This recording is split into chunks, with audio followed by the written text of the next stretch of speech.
नमस्कार, स्वागत है आप सभी का एनएफ न्यूज पर। मैं हूं आपके साथ रोहित। हरियाणा और जम्मू कश्मीर में चुनाव पूरे हो गए और अब 8 तारीख को नतीजे भी आएंगे। देखना दिलचस्प होगा कि कौन कहां पर सरकार बनाता है।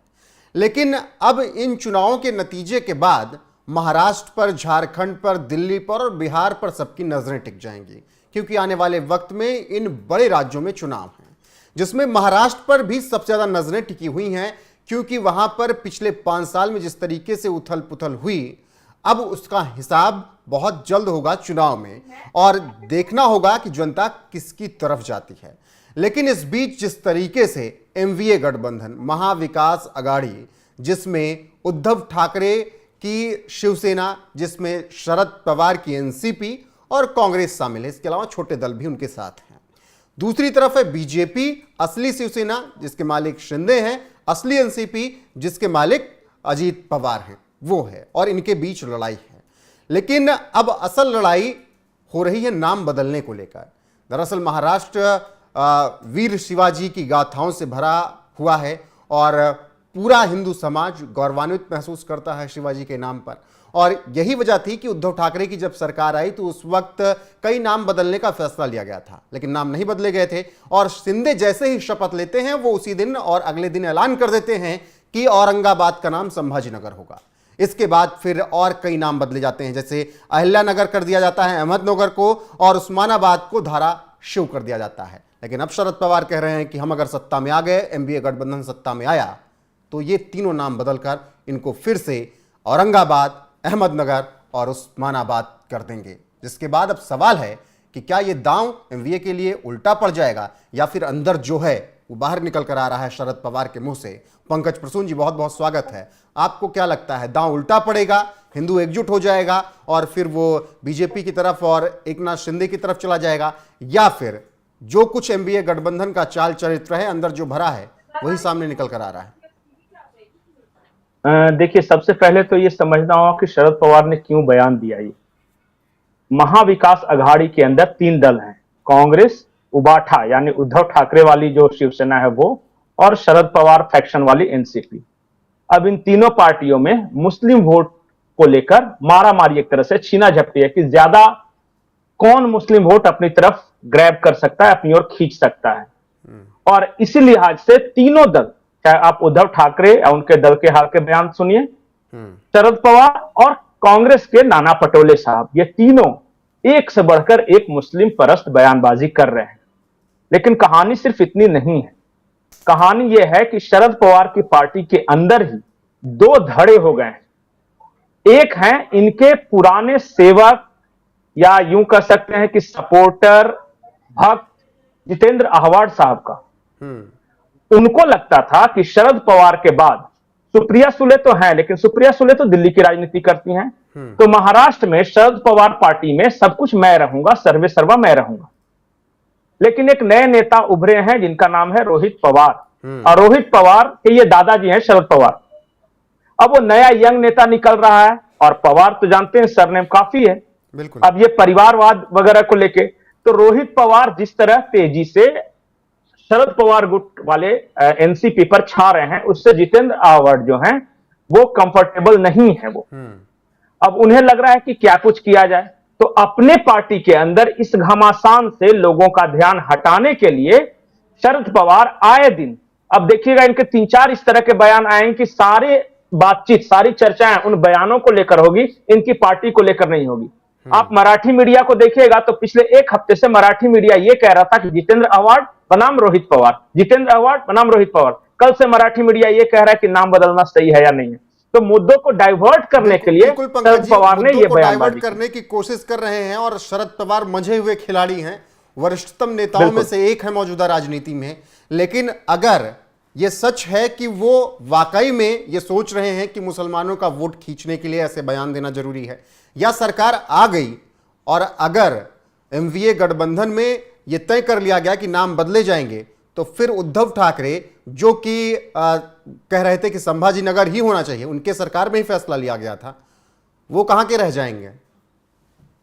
यही तो है, उद्धव ठाकरे को फंसाने के लिए तो ये बयान दिया गया। और बयान कहां दिया गया? औरंगाबाद में। औरंगाबाद वो इलाका है जहां एआईएमआईएम का गढ़ है वो। और इम्तियाज जलील वगैरह सब उधर से ही जीत के आते हैं। अब ये एमआईएम के गढ़ में जाकर एमआईएम से ज्यादा खुद को मुस्लिम परस्त दिखाने के लिए, और कुछ दिन पहले औरंगजेब को लेकर जो विवाद हुआ था, एक तरफ शरद पवार गुट है, दूसरी तरफ उद्धव ठाकरे गुट वाली शिवसेना है। उद्धव ठाकरे गुट वाली शिवसेना ने कल क्या किया पता है? एक वहां मतलब ये कहें कि धार्मिक यात्रा निकलती है, एक ट्राइब है वहां पे, और उस लेके वहां पे इस्लाम को जोड़ दिया गया, अल्लाह अकबर को जोड़ दिया गया। और इस चलते वो हिंदू, वहां मंत्र था विठल, जो है विठल के जो अनुयायी हैं वो यात्रा निकालते हैं, और वहां पे ये अल्लाह अल्लाह कर रहे थे ताकि देखो हम ज्यादा हैं। करने वाला कोई कुछ नहीं है, नाम नहीं बदलने वाला। अब जो संभाजी नगर ही रहेगा, धाराशिव ही रहेगा, लेकिन इन लोग ये दिखाना चाहते हैं कि मैं ज्यादा मुस्लिम परस्त, मैं ज्यादा मुस्लिम परस्त, और एआईएमआईएम कंपटीशन में है ही। तो 4 पार्टियां ऐसी हैं जिनको मुसलमानों के वोट चाहिए।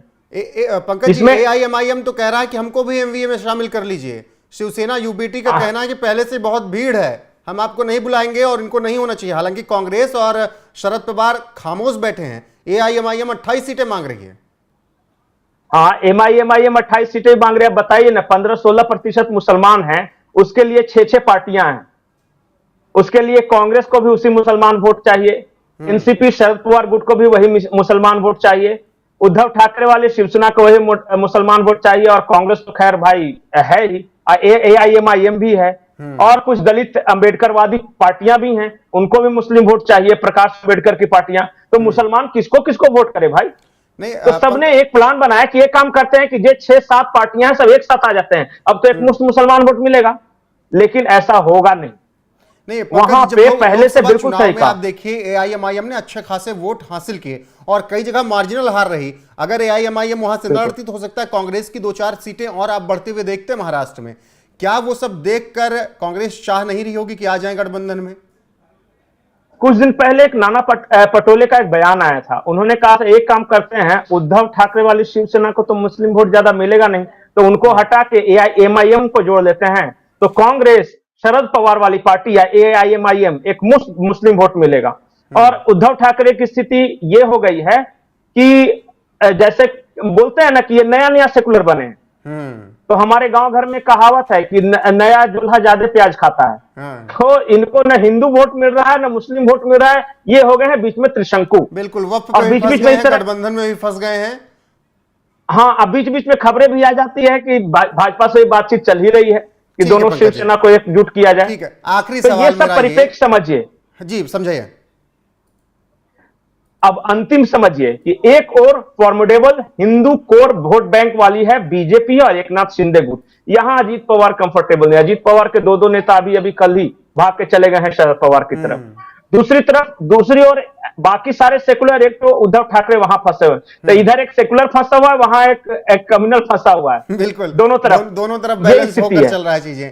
लेकिन मेरा यहां पर यह सवाल है, अगर शरद पवार का यह बयान बैकफायर कर गया, हिंदू एकजुट हो गया, तो क्या फिर आसान हो जाएगा मोदी का जीतना, शिंदे का जीतना, फडणवीस का जीतना? देखिए, इस बार का जो महाराष्ट्र का विधानसभा चुनाव है ना, कोई अंदाजा नहीं लगा पा रहा है क्या होगा, क्योंकि हर बार क्या होता था कि एक मोर्चा बना हुआ था और उसी में सबको पता था किसका वोट इधर जाएगा। इन 5 साल में इतना गड्ढम गड्ढ हुआ है कि उद्धव ठाकरे इधर तो शरद पवार इधर, एक तरफ शिवसेना बीजेपी एक साथ, हाँ, तो वो क्लियर हो जाता था, तो समझ में आ जाता था, समझ में आ जा रहा था कांग्रेस बीजेपी तमाम। इसलिए किसी पार्टी को और किसी सेफोलॉजिस्ट को नहीं पता कि इस बार महाराष्ट्र में क्या होने वाला है, बस सब सिर्फ अंदाज लगा रहे हैं। हाँ, कुछ अनुमान लोकसभा के वोटिंग पैटर्न को देखकर लग रहा है, लेकिन लोकसभा और विधानसभा का अलग तरह का चुनाव वहां होता है।